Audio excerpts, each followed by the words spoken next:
This is the solution to the SHM basic graphs and pendulum question.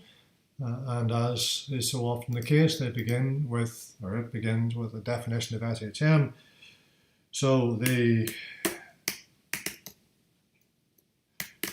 acceleration is proportional to the displacement from the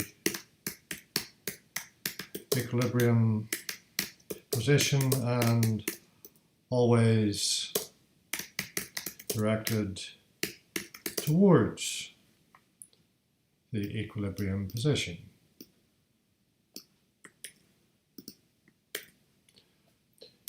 Then we have graphs 1 and 2. Graph 1, the curve labelled A, shows how the displacement x of a body executing simple harmonic motion varies with time t. And graph 2 shows, the curve B shows how the acceleration A of this body varies over the same time interval. And you're to add to one of those two a curve labelled C showing how the velocity of this body varies over the same time interval.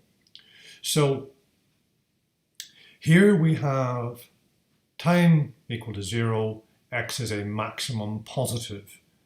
So at time t equal to 0, the velocity is going to be 0 because the object has got to its maximum displacement and it stops there. So v will be 0. Immediately after that, it's going to be moving down, so the velocity is going to be negative.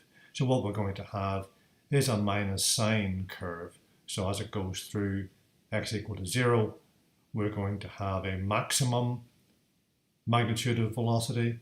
When it goes through here, it'll be a maximum positive value, and so on. So what we have then is a curve that looks like this.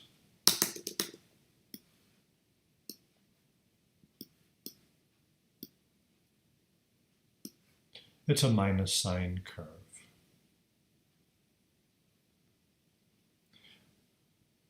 And which of the two curves show SHM? Well, it's A and B. The relationship between the acceleration and the displacement. And then finally, long simple pendulum has a natural frequency of 0.092 Hertz. What that means is if you set it in motion, that's the frequency. If you just start it and let it go, it will naturally oscillate with that frequency. What is the length of the pendulum?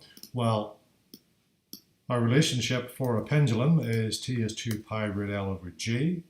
If we then make L the subject of that, because that's what we're after, it's L, so then we have L is g times t squared divided by 4 pi squared. And if we then stick in our numbers, we get that, and evaluating that, we get 29.3. And then we look and we say, how many sig figs do we have? Well, we've got 2 for the frequency. We've got 2 for G, so the answer should be 2.